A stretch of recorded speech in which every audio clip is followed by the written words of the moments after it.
한번 저를 따라서 한번 해주시겠습니다. 우리는 빚진 자입니다. 나는 빚진 자입니다. 제가 이제 오래전에 중국 선교를 많이 했습니다. 중국 선교 중에 북한의 접경지대인 투먼을 여러 번 다녀왔습니다. 우리말로 도문이라 그러면 잘 아시겠습니다만, 두만강 건너편으로 바로 북한 땅이 손에 잡히듯이 보이는 거리에 있습니다. 일명 꽃제비라 부르는 한 어린아이가 계속 따라오면서 1,000원만 주세요, 1,000원만 주세요, 밥 사 먹게 1,000원만 주세요 하는 거예요. 우리가 거기 갈 때 주의받기는 아무하고도 접촉하지 말라, 돈도 주지 말라.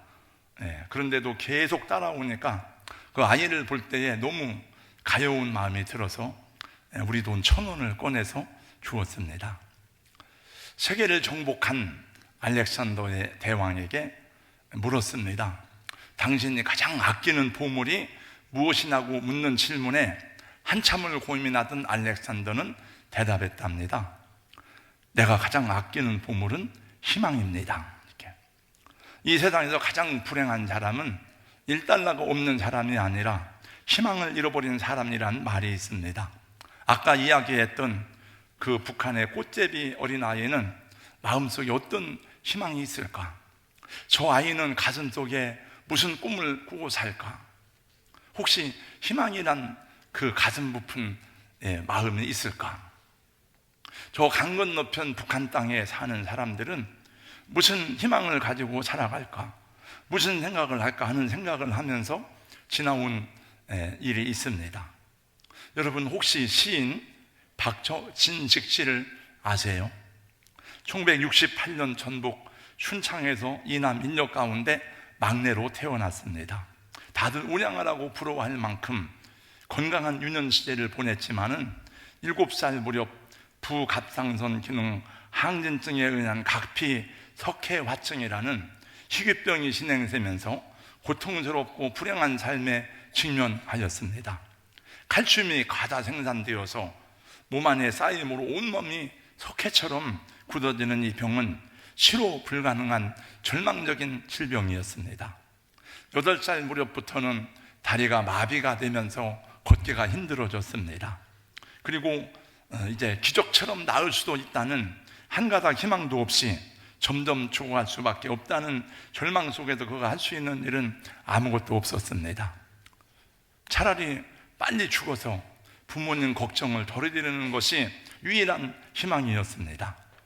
병은 점점 더 심해져서 12살 무렵부터는 몸 안에 석회가 살갗을 뚫고 몸 밖으로 나오는가 하면 한 발짝도 걸을 수 없게 되면서 통증이 본격적으로 시작되었습니다.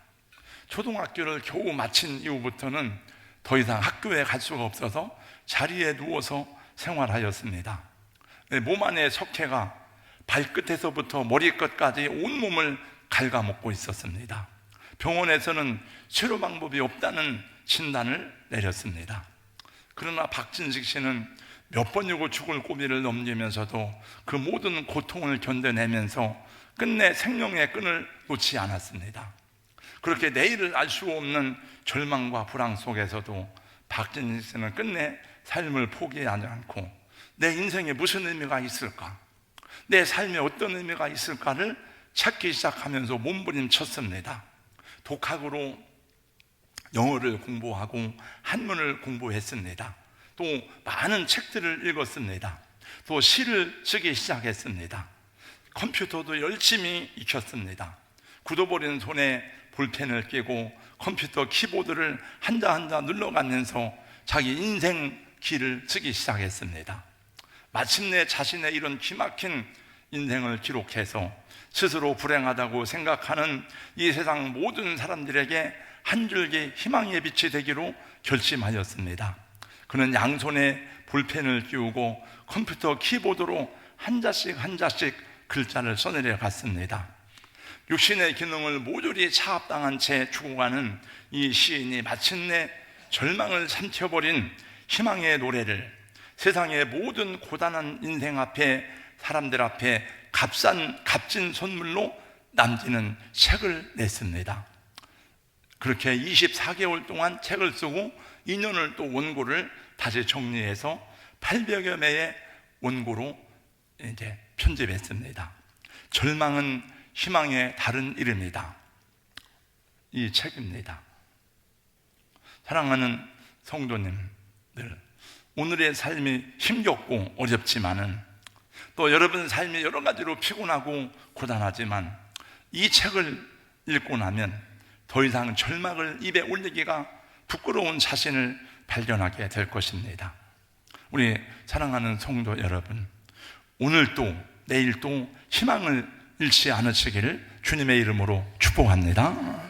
승자에게도 패자에게도 내일은 희망입니다. 오늘 내가 진 것이지 내일 진 것이 아니기 때문에 그렇습니다. 우리는 예수를 믿고 구원을 받았습니다. 구원받은 것은 순전한 하나님의 은혜죠. 여러분, 우리의 공로가 있습니까? 여러분의 의로움이 있습니까? 없습니다. 전혀 없어요. 그러나 하나님은 이 은혜를 베푸시기까지 얼마나 큰 희생을 치루었는지 모릅니다. 독생자를 보내셔서 십자가의 능력과 저주와 멸시와 모든 수치를 다 당하게 하셨습니다.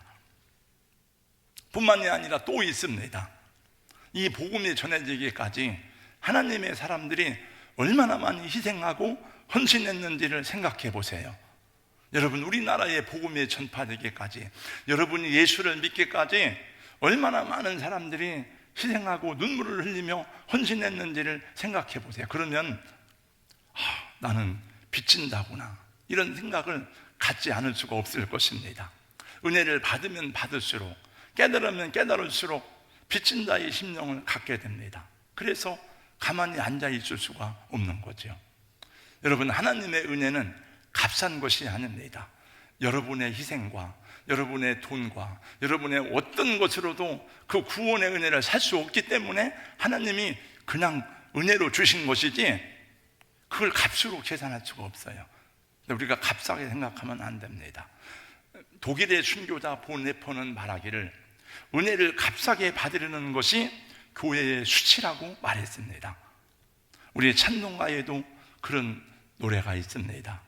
주의 귀한 은혜 받고 일생 빚진 자 되네, 주의 은혜 사슬 대사 나를 주께 매소서. 그래서 우리는 그 은혜에 감사해서 봉사하고 찬양하고 섬기고 순종하고 부름에 응답하는 것이죠. 은혜가 깊어질수록 자기 권리를 내려놓게 되어져 있어요. 내가 내 것이 아니구나, 내 권세가 아니구나, 내 영광이 아니구나, 나는 종이구나. 그리고 고백하고 내려놓게 됩니다. 찬송가에도 그런 가사가 있더라고요. 주 예수께 빚진 것은 한억 것만, 나 주에 갚은 것은 참 적으니 주 예수여 너그럽게 보옵소서. 여러분, 누구에게 빚졌습니까? 우리는 하나님에게 갚을 수 없는 사랑의 빚을, 구원의 빚을, 은혜의 빚을 졌습니다. 그러나 하나님이 너 그 빚 갚아라 이렇게 말씀하신 적이 없어요.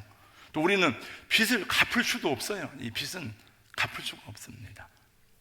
그러나 그도의 큰 사랑을 알고 내게 증거된 복음으로 말미암아 내가 구원받은 이 영광스러운 축복을 알게 되면 누가 말하지 아니하여도 빚진 자의 마음을 갖게 되는 것이 자연스러운 것입니다. 여러분, 리빙스턴이 아프리카에 많은 선교를 하고 아프리카를 탐험하고 많은 희생을 하고 수고했을 때, 개척을 했을 때에 사람들이 그를 많이 칭송하고 그에게 박수를 돌렸습니다. 리빙스턴이 말했습니다. 사람들은 내가 일생의 대부분을 아프리카에서 치른 희생에 대해서 나를 칭찬합니다. 그러나 나는 결코 희생한 일이 없습니다. 나는 건강한 환경 가운데 내가 좋아서 내가 하고 싶은 일을 했을 뿐입니다. 예수님의 사랑에 비하면 나는 아무것도 아닙니다 라고 말했습니다. 오늘 봉독한 14절 말씀, 바울 사도의 고백입니다. 헬라인이나 야만인이나 지혜 있는 자나 어리석은 자에게 다 내가 빚진 자입니다. 누구에게 빚졌다고요? 헬라인에게 비쳤다는 거죠. 야만인에게 비쳤다. 헬라인은 지식을 말해요. 원래 헬라 사람들은 철학의 도시잖아요. 야만인에게 나는 비쳤습니다. 나는 돈이 많은 사람에게도 빚을 지고 어리석은 사람에게도 빚을 졌습니다. 은혜는 하나님께 받았는데 왜 하나님께 빚졌다고 하지 않고 나는 헬라인에게 빚을 졌다고 말합니까? 나는 왜 로마 사람에게 빚을 졌다고 말합니까? 그게 성경적 원리입니다. 하나님이 우리에게 은혜를 주신 것은 하나님을 위하고 싶으면 넌 하나님을 모르는 다른 사람들에게 가서 이 복음을 전하라 하는 것입니다. 그래서 우리는 예수님을 모르는 모든 사람에게 빚진 것입니다. 그래서 이 세상에는 이 복음을 위해서, 이 기도를 위해서 일생을 투자하고 헌신한 사람들이 얼마나 많은지 모릅니다. 인도 선교의 아버지라고 불리는 현대 선교의 개척자 윌리엄 캐리, 그 이름만 들어도 머리가 숙여집니다. 중국 내지 선교의 아버지 허드슨 테일러, 인도의 성자로 불리우는 썬다싱, 그 이름만 들어도 옷깃이 스며지는 분들입니다. 그러나 우리가 그런 분들에게 감사하는 것보다도, 그런 분들을 기억해야 되는 것보다도 더 감사하고 더 잊지 말고 기억해야 될 사람들이 있으니 그것은 우리나라의 복음을 전해준 분들입니다. 여러분들이 듣고 아는 사람들 중에 대표적인 사람들이 많이 있죠. 여러분들이 아는 분들이 있지만은 언더우드, 아펜텔러, 스크랜턴 막 이런 분들 이름은 들었지만 여러분들이 알고 있는 이름은 수백 명 중에 소수에 불과합니다. 한국 땅을 밟은 최초의 개신교 선교사는 독일 출신의 칼 구출라퍼입니다. 저도 다 기억하지 못하지만 제가 언제부터 몇 년 전에 이 한국을 만든 선교사라는 이 책을 어느 목사님이 다 찾아가지고 이거를 300명이 넘는 인물을 다 썼는 이걸 보면서 내가 신학을 공부하고 목사인데 내가 모르는 분들이 이렇게 많구나.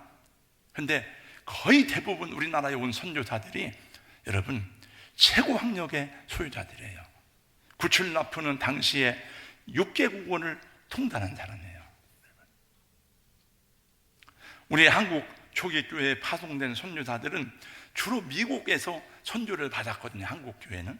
그런데 한국에 파송된 선교사들은 아주 건전한 신학과 영성을 가진 분이라는 것이 한국을 사랑하는 하나님의 은혜라는 것이 이미 저도 여러분들에게 여러 번 얘기했습니다. 여러분, 신앙이라고 다 건전한 신앙이 아니에요. 또 신학도 여러분 자유주의 신학과 잘못된 신학들이 있습니다. 당시 북장로교 선교부 총무였던 브라운의 말입니다. 한국에 파송된 선교사들은 신학적으로 건전하고 학문과 실력에서도 우수한 사람들이다. 또 한 가지는 한국에 파송된 선교사들은 학문적으로만 우수한 사람이 아니고 무디의 부흥을 경험한 분들이에요. 제임스 게일 선교사는 무디의 부흥을 경험한 아주 훌륭한 선교사고 조선으로 파송받을 때에 D.L. 무디의 전송을 받았습니다. 1890년 9월달 가족과 함께 25살의 나이에, 옛날에는 보통 20대 초반 되면 다 결혼을 하더라고요. 그리고 이 25살의 나이에 가족과 함께, 아내와 함께 이 조선의 선교사로 파송된 이 로버트 하디는 토론토 의과대학을 졸업한 의사입니다. 근데 토론토 의과대학은 그 당시 세계 10대 명문대학에 들어가는 학교였어요. 그러니까 다 보니까 유수한 대학에서 뛰어난 사람들이 선교사로 온 거예요. 그들은 저 조선 땅 은둔의 나라에 알지도 못하는 그런 나라에 지원해서 선교사로 왔습니다. 여러분, 아시아 그러면 인도, 중국, 일본밖에 몰랐습니다. 중국이라는 조선이라는 나라가 모르는 거예요. 그런데 조선이라는 나라를 듣고 안 거예요. 또 한 가지 축복된 것은 선교 정책의 다활성입니다. 우리나라 복음에 전파된 것은 원래 천주교회가 훨씬 먼저 들어왔잖아요. 근데 천주교회는 많은 분들이 순교했습니다. 천주교회 신자들, 순교자가 개신교회보다 수백 배가 더 많아요. 그리고 그 당시 천주신앙은 정말 누구도 꺾을 수가 없어요.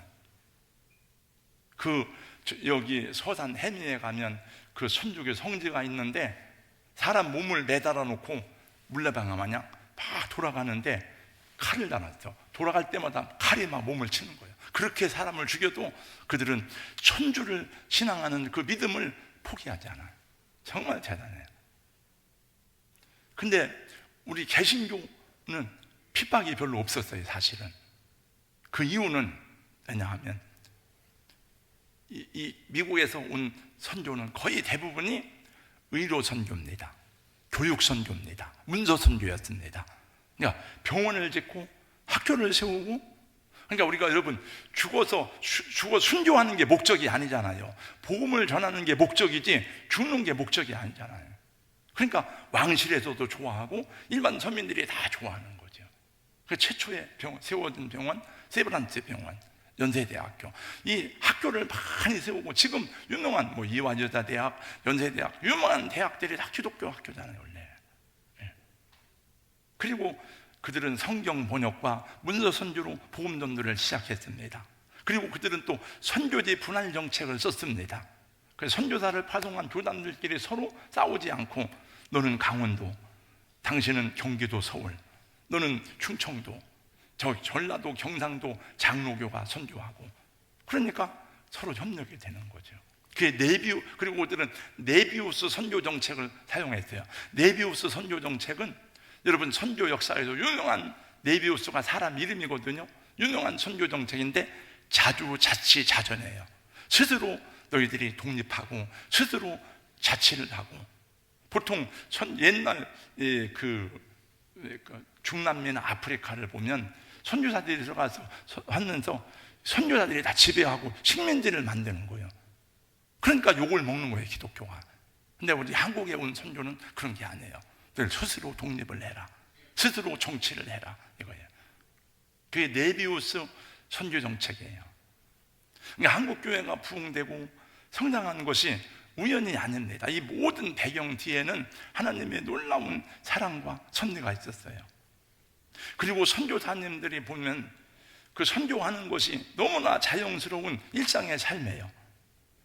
한국 사람이 이 상투를 쓰고 하고, 그 다음에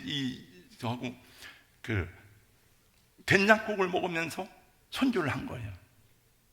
한국에서 한국 사람이 목회하는 것처럼 신방하고 기도해주고 다 하고, 이름도 한국 이름으로 바꾸고, 그리고 한국에서 죽었습니다. 여러분, 우리 최병택 선교사에게 당신은 아프리카에 갔으니까 아프리카에서 선교하다 죽어라 이렇게 말할 수 있습니까? 그렇게 말하기 어렵잖아요. 근데 그분들은 다 여기 와서 살다가 여기서 죽었어요. 그 묘지가 양화진에 가면 다 있습니다.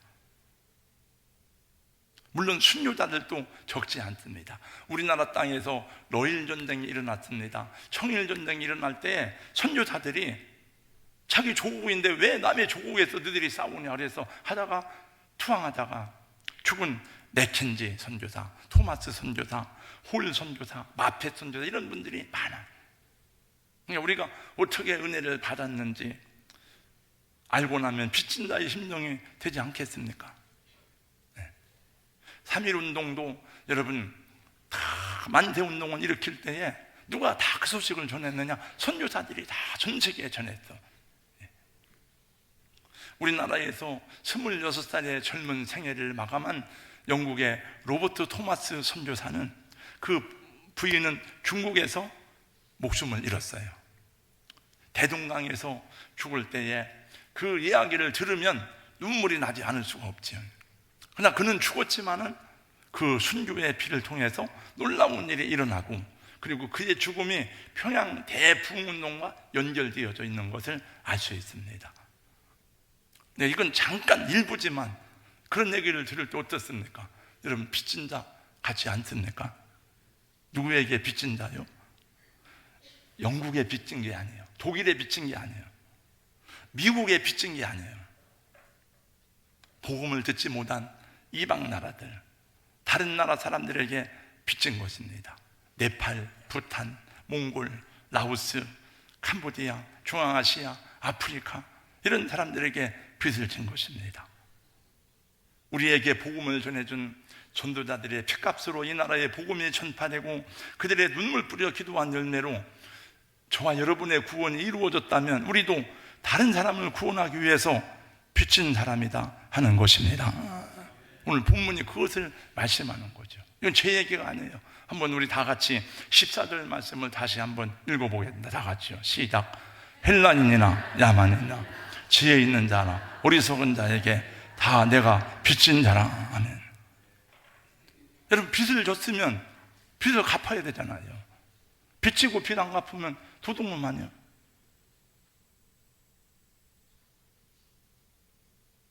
그래서 바울 사도는 또 고백합니다. 15절 말씀 또 한 번 더 읽겠습니다. 15절 다 같이요. 그러므로 나는 할 수 있는 대로 로마에 있는 너희에게도 복음 전하기를 원하노라. 나는 여러분에게 바울 사도의 탄식과 한탄은 그거예요. 왜 유대인들은 예수를 안 믿는, 우리 민족은 왜 예수를 안 믿는가? 왜 안 믿는가? 그리고 자기는 이방인을 위해서 부름받았어요. 그래서 유대인들에게로, 물론 바울 사도를 통해서 유대인들이 예수를 믿기도 했지만, 하나님, 나는 저 우리 민족에게 복음을 전해야 되는데 이방으로 자꾸 가는 거예요. 바울 사도의 마지막 소원은 스페인으로 가는, 서바나로 가는 거예요. 네. 우리도 그래서 눈물 뿌려 기도하고 누군가를 구원하기 위해서 이 복음을 전해야 마땅한 일이라 하는 것입니다. 그래서 이곳에 주님의 교회가 세워졌습니다. 그래서 우리도 교회를 세우고 열심히 전도해서 우리 교회를 통해서 제 세례 명부가 있습니다. 세례 받은 분이 500명이 넘어요. 제가 세례 준 사람은 수천 명이 넘지만은 뭐 군선교 다니면서, 그러나 우리 교회를 통해서 예수 믿고 세례 받은 사람이 500명이 넘어요. 우리 교회에서 예수 믿고 집사되고 권사된 분들이 있고 장로가 되신 분들도 여기 여러 명이 있습니다. 어떤 장로님들은 어린 아들, 딸들이 먼저 예수 믿고 엄마 아빠를 전도한 거예요. 그분들은 그 아들, 딸에게 정말 감사하고 감사해야 돼요. 엄마, 예수 믿으세요. 아빠, 예수님 믿으세요. 내가 학교 1등 하면 뭐 해줄래요? 뭐 해주면 좋은데, 엄마, 교회 나오는 게 소원해요. 그래서 예수 믿었습니다. 그래서 장로님이 됐습니다. 우리 권사님, 장로님 아들, 딸이요. 여러분, 세상에 그런 아들, 딸을 둔 엄마, 아버지는 감격해야 되지 않아요? 제가 이 원고를 쓰는데 막 눈물이 나려고 하더라고요. 어떻게, 그러니까 아이들은 다 그대로 믿어. 어른들이 다 의심하고 안 믿고 막 그래, 뭐 그런 게 어디 있어. 그러지 애들은 다 그대로 믿어요. 애들이 죄가 적으니까, 애들이 좀 순수하니까. 또 우리는 전도만 한 것이 아니고 우리 교회는 개척할 때부터 선교를 계속했대요. 교회 표가 선교하는 교회니까. 그래서 선교하고 기도하고 후원만 하다가 2004년에 처음으로 단기 선교팀이 필리핀 까닭글란에 파송되었습니다. 그때 주일날, 그날 주일날 하나님의 역사와 마귀 역사를 얼마나 경험했는지 지금 얘기할 수가 없어요. 시간이 적었어요. 그 이후로 필리핀으로, 몽골로, 일본으로, 대만으로 계속 선교팀이 갔고, 저 개인적으로는 뭐 미주 대륙부터 시작을 해서 수도 없는 나라를 다니면서 복음을 전했습니다. 그리고 그 후에 몽골에, 아프리카에, 인도네시아에 선교사를 파송하게 되었습니다. 거의 매년마다 단기 선교팀을 파송하던 중에 보니까 마지막이 2018년 5월 21일이더라고요. 일본으로 아리엘 단기 선교팀이 마지막 단기 선교였습니다. 그리고 2020년에 우리 아프리카 탄자니아로 가기로 다 선교 대원까지 모집해 놨는데 바로 코로나가 와서 못했습니다. 못 갔습니다. 그리고 2022년에 어느 우리 교회 성도님에 의해서 또 헌신이 되어서 필리핀의 4번째 교회를 건축하게 되었는데 그 이프가우 지역의 조공 임마누엘 교회예요. 조공이라는 것은 지역 마을 이름을 말하는 거예요. 그래서 이번에 헌당 예배를 드리게 되어서 오늘 선교팀을 파송하게 되었습니다. 제가 지난 몇 달 전인 작년 12월 10일 주일 오후 예배 때 단교 선교팀 대원 모집을 위한 선교 헌신 예배를 드렸는데, 저는 누가 가겠는가 이런 생각을 하기도 했었는데 16명 선교 대원들이 지원을 했어요. 저는 이렇게 여러분들이 지원하리라고는 생각을 미처 못했어요. 여러분, 건강하고 기쁜 마음으로 행복하게 사역하는 선교 여정이 되시기를 예수님 이름으로 권면하고 축복합니다. 선교를 떠난 분들에게 권면과 당부를 3가지만 간단하게 드립니다. 첫 번째, 겸손하게 감당하시기를 주님의 이름으로 축복합니다. 우리가 선교하는 지역은 우리보다 경제적으로, 문화적으로 비교할 수 없을 정도로 힘들고 어려운 사람들이에요. 그렇다고 그분들을 무시하거나 가볍게 대하지 않기를 바랍니다. 우리보다 경제적으로는, 문화적으로는 혹시 뒤떨어질지 모르지만 그들의 인성과 그들의 성품은 우리보다 훨씬 더 순박하고 행복한 사람들이에요. 우리가 그분들을 도와주러 간다 생각하면 안 됩니다. 왜 가느냐? 빚을 갚으러 가는 거예요. 여러분, 빚 갚는 사람이 겸손하게 빚을 갚아야지. 거들먹거려 빚 받으시오? 그러면 됩니까? 안 되잖아요. 그동안 감사합니다. 빚 갚으러 왔습니다. 겸손함으로 이 사역 감당하시기를 예수님 이름으로 축원합니다. 한번 따라서 하겠습니다. 여러분 다 선교사예요. 가는 선교사, 보내는 선교사 다 같이 겸손하게 감당하겠습니다. 두 번째, 기쁨으로 감당할 수 있기를 주님의 이름으로 축복합니다. 선교할 수 있다는 게 감사한 일이고 기쁜 일이 아니에요. 물론 다 시간이 남아서 돈이 남아서 가는 게 아니에요. 이분들이 다 바쁜 사람들이 다 직장 생활하고 애기 봐야 되고, 그런데 무슨 마음으로 하나님이 감동을 줘서 결정했는지 모르지만 그래도 감사한 일이에요. 시간을 내어서 돈을 들여서 가게 되었으니 감사한 일이죠. 여러분, 삶이 무의미하고 피곤하게 느껴지십니까? 여러분, 오늘날 사람들이 다 공허하고 힘들고 정신적으로 많이 어려운 것은 권태기의 어려움을 느끼고 삶의 목적을 잃어버렸기 때문에 그런 거예요. 신앙생활에 힘이 없고 의욕이 사라졌습니까? 그럼 영적 전쟁의 현장에 나가보는 거예요. 여러분, 왜 옛날 제국들은 왜 자꾸 전쟁을 일으킵니까? 군인들을 계속 훈련만 시켜놓고 안 하면 이게 내부적으로 반란을 일으키기 때문에 전쟁을 일으키는 겁니다.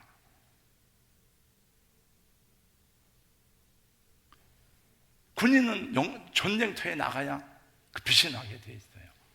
영적 전쟁의 현장에 서봐야 내가 진짜 크리스찬인가? 내가 진짜 구원받은 사람인가? 정체성이 확립되고 믿음에도 활력이 생기는 거예요. 아무리 훈련받고 성장하여도 싸우지 않는 군인은, 그라운드에서 뛰지 않는 선수는 목표를 잃어버릴 수밖에 없습니다. 구슬이 서말이라도 깨어야 보배란 말이 있습니다. 여러분, 지식이 많으면 뭐합니까? 그 지식을 책상 위에서 생각하지 말고 나가서 사용해야지. 왜 변화가 안 되느냐? 그 누가 분석을 했더라고요. 지식인들이 책상 위에서만 이론만 자꾸 얘기하는, 이론만. 그럼 안 된다는 거죠. 무엇을 하든지 생각하고 준비하는 게 필요하지만 너무 깊이 준비하고 깊이 생각만 하지 말고 나가야 되는 거죠.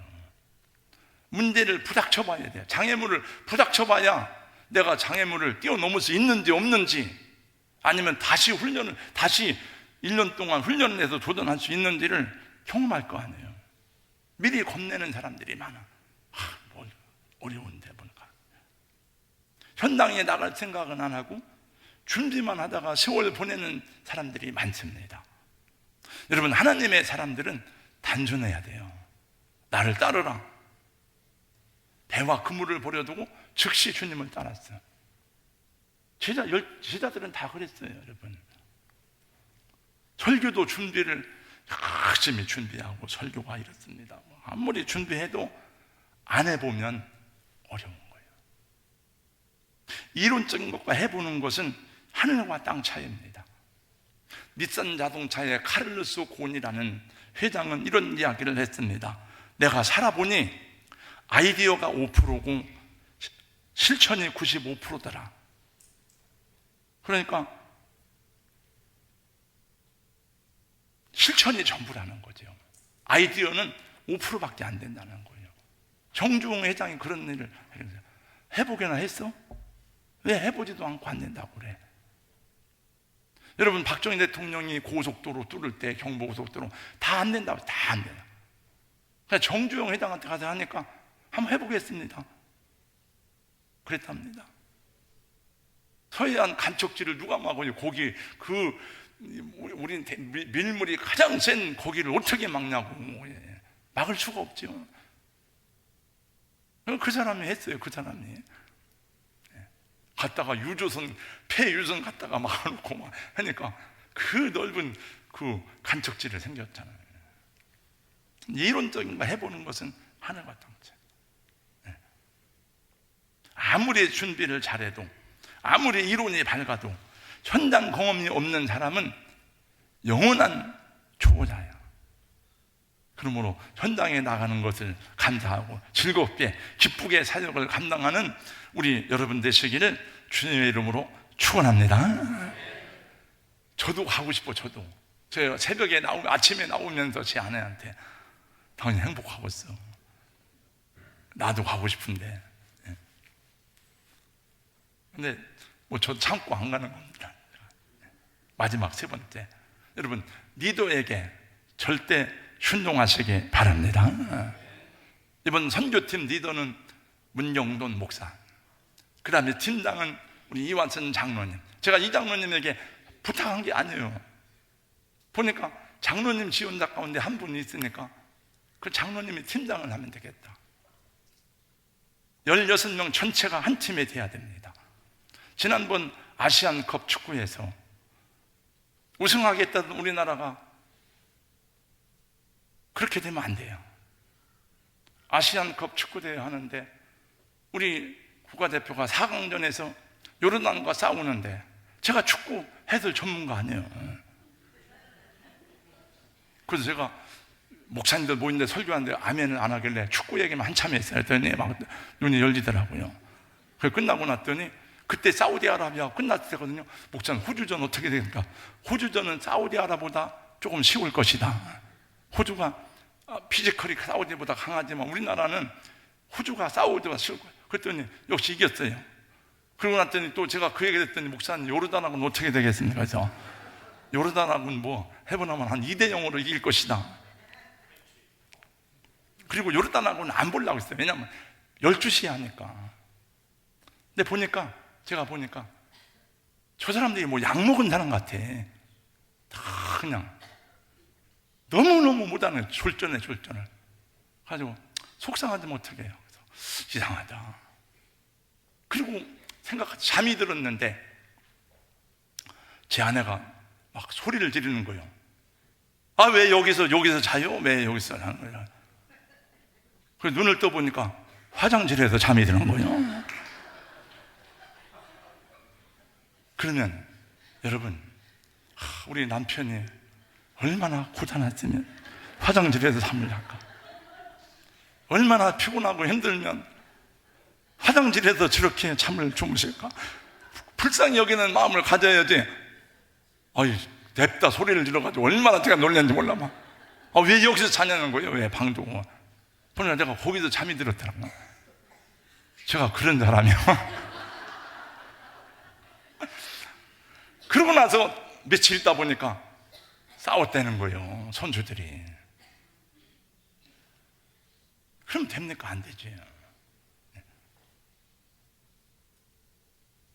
그냥 싸우니까 서로 패스하기도 싫은 거예요. 저는 골 넣는 걸 내가 못 보는 거죠. 그러면 안 되죠, 여러분. 그게 국가대표끼리의 싸움이니까 문제인데, 영적 싸움이나 생각해보세요. 그게 그럼 얼마나 큰 문제가 생기겠습니까? 선교는 즐겁고 행복한 일이지만 이게 마귀와의 영적인 싸움이에요, 이게. 그래서 먼저 기도해야 되고 하나가 되어야 하는 것입니다. 그래서 내 기분, 내 감정을 그대로 노출시키면 안 되는 거예요. 따라서 하겠습니다. 저를 나는 리더에게 절대 순종하겠습니다. 순종이 안 되면 복종을 하세요. 복종은 군대 용어니까. 뭐 이런 얘기 안 해도 현장에 가면 다 잘하게 되어 있어요. 제가 해봐서 알아요. 다 잘하게 되어져 있습니다. 남아있는 성도들은 열심히 기도해야 됩니다. 여호수아가 아말렉과 싸울 때에 모세 같은 손이 올라가니까 여호수아의 군대가 아말렉을 이겼는데, 이게 기도도 힘든 거 아니에요. 막 손이 내려오니까 여호수아의 군대가 계속 나가 떨어지는 거예요, 아말렉한테. 그래서 아론과 홀이 옆에 가서 모세를 앉혀놓고 손을 들고 기도하게 했습니다. 그래서 해가 지도록 손이 내려오지 아니하니, 여러분, 여호수아의 군대가 아말렉을 물리치고 승리했을 때에 그들은 여호와 니시, 여호와는 나의 승리라는 깃발을 세우고 하나님께 영광을 돌렸습니다. 우리 장로님들, 권사님 새벽, 우리 또 집사님들은 내일 새벽부터 여러분 안 가셨다, 새벽 예배 다 나와서 기도할 수 있기를 주님의 이름으로 권면합니다. 할렐루야. 나한테 나오세요. 가는 선교사, 보내는 선교사, 하나님이 그들을 통해서, 여러분 통해서 영광을 받으시고 십자가의 용사들을 축복하시기를 예수도 우리 주님의 이름으로 축복합니다. 기도하겠어요. 하나님 감사합니다. 오늘 주일 2월달 마지막 주일입니다. 특별히 오늘은 이렇게 또 우리 단기 선교팀 파송하는 주일로 파송 예배를 드립니다. 하나님께서 기쁘게 받으시고 가는 선교사, 보내는 선교사 함께 기도하고 주님의 부름에 빛을 갖는 심정으로 겸손히 순종하는 우리 성도들에게 복을 주시고 우리 교회에 복을 내리워 주시옵소서. 예수님 이름으로 기도하옵나이다. 아멘.